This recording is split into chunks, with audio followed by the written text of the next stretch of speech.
morning, good morning, good morning, good morning. Welcome. This is live remote. As you can see, we're not in the cave this morning in the city wake up call. Um, have the distinct pleasure this morning of being invited to go to Raleigh, North Carolina with an old group, the Light Manhood Program. Juan Bethea, who's the director over there now, who's come up through the program and become the director, invited me to go with them this morning to Raleigh. He's about to embark and take about 15 young African American males up to Raleigh, North Carolina to talk to the legislative and meet the legislative body and teach them how politics works in the state of North Carolina. So I feel honored to go with them this morning. So I'll be sending you all some photos on the trip back as we go up there and talk to the power brokers this morning and see if we can get some rules changed around here. So I had to shoot this remote real quick before I leave because I didn't want to not stay on my mission of 365 days a year to try to come to you every morning. I had a little interesting thing I want to talk about this morning in the wake up call. In the wake up call, remember nocovers.com. Go there because it supports to the everything we do. Nocovers.com. When you go there, those businesses that you supported, No Cover support us. So we're supporting the businesses and we're working together as a network. So any business that's listed there, you support that business will support us. And tell them No Cover sent you. So when you go shop at their business, and how'd you find out about us? Tell them No Cover sent you. And that way we can keep networking and they keep knowing that their information is getting out there. Interesting thing happened yesterday. I went to a business meeting yesterday. As you all know, I just graduated and about to embark in nail technology. And big ups to Morehouse Salon over in Leland. We coming. We're on our way over there. But I went to another meeting yesterday of some other business ideas and happened to talk to a perfect setting. Happened to talk to someone, met them on the phone. We talked. Everything was going fine. Had some wonderful ideas, collaborations together, some things we can do. And all of a sudden, they happened to ask the question, was I Islamic? And of course, yeah, really, go figure. Yes, I am. And then right behind that, they said, well, that doesn't make a difference. Well, why'd you ask the question? And then find out that they happen to be also affiliated with the organization that my father is still affiliated with, and that is Jehovah's Witnesses. So the whole meeting went sourpuss after that because we realized that there was not a possibility of us working together at all.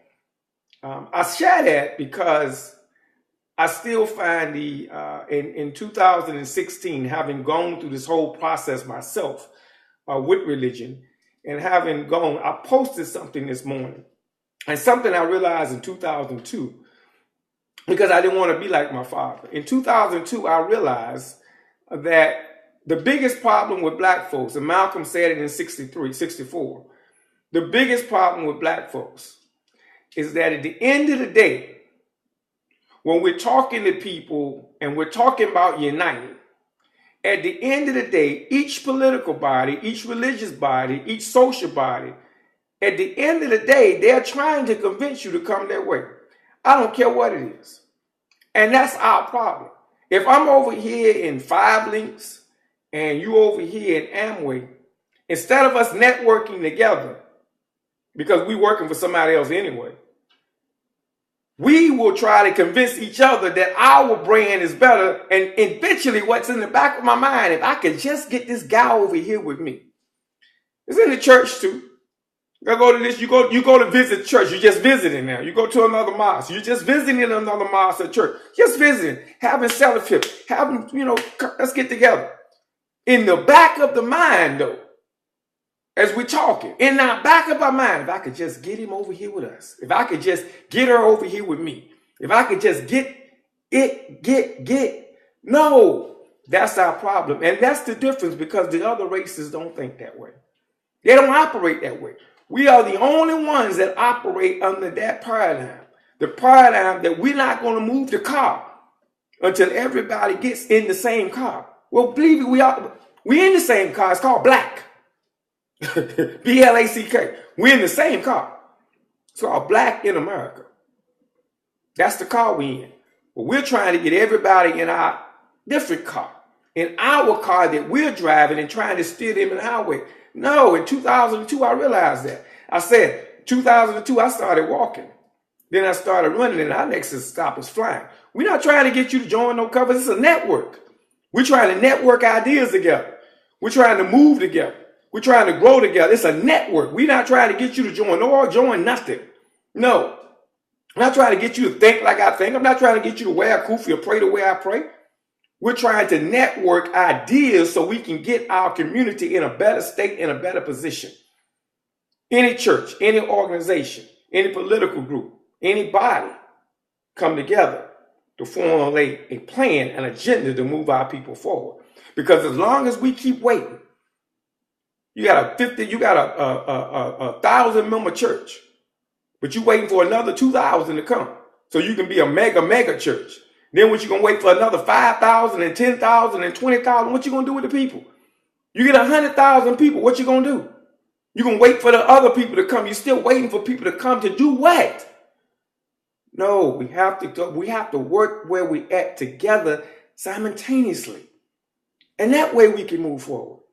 We can't wait for all the Democrat Party. You can't wait for all us to be Democrats to move. They go knock on doors and get votes for this brother to get elected. We got a black man running for school board. We waiting for everybody to agree to go knock on some doors to get him elected. It's sad. I'm affiliated with the other party and do more advertising for the brother than his own party do. I don't get it sometimes. I don't understand. We're waiting. We see the potential that we have. We're waiting. I got a call yesterday. Another organization. Every time I turn around, there's another organization popped up, and that's fine and well.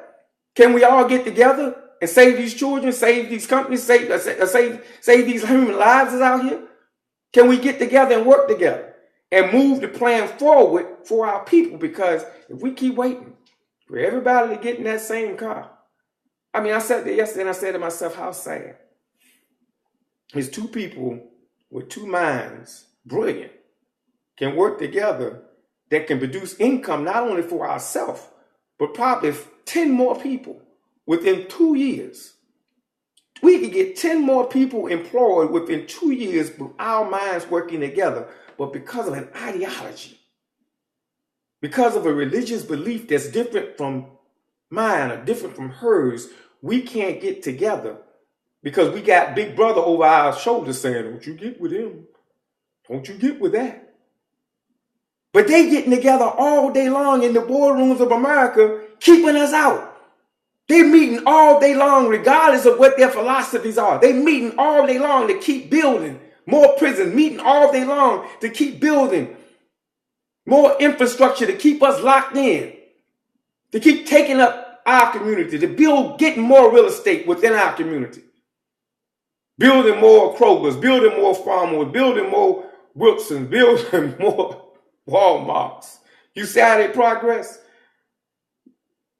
Building more TJ Maxx, building more Lowe's Foods, building more food lines. They steady building, building more computers, building more technology, building more hospitals, building more colleges. We sitting here waiting for everybody to get on the same agenda before we decide, hey, you know what? The Freedom Card sitting outside. Let's get it in and go. Come on, Gideon. Give me 300. Come on. All we need is 300 good soldiers. All we need is 300. That like minds don't always have to be like. Some people that want to work together regardless of we got them. We working there. We slowly moving them. I love my brother Melvin. I love Larry. Yeah. Love Jamia. Love Frankie. Love T. But some brothers working together. We working together. And we don't all go to the same church. We don't all go to the same mosque. Mr. Hankins is just like a father to me. He's embraced me as a Christian. I love that brother to death. And they always say every morning, keep teaching now. We'll keep teaching. Thank you, Mr. Hankins. Because he doesn't care about whether I wear kufi or not. He see brother moving. I'm going to push brother. I can get 50 more pastors like him. He can take over this city. NoCovers.com. Y'all go there this morning. Hey, buy a picture of something. Help us out. Let's keep moving this message forward. I'm going to send y'all them pictures as we go to Raleigh this morning and make sure we send y'all some information back. It's going to be a lovely trip. Anytime I can get together with African-American men, hey, That's a blessing in disguise. Please and blessing, peace and blessing, peace and blessing. It's your brother No Covers. And y'all know what to do. Y'all keep running.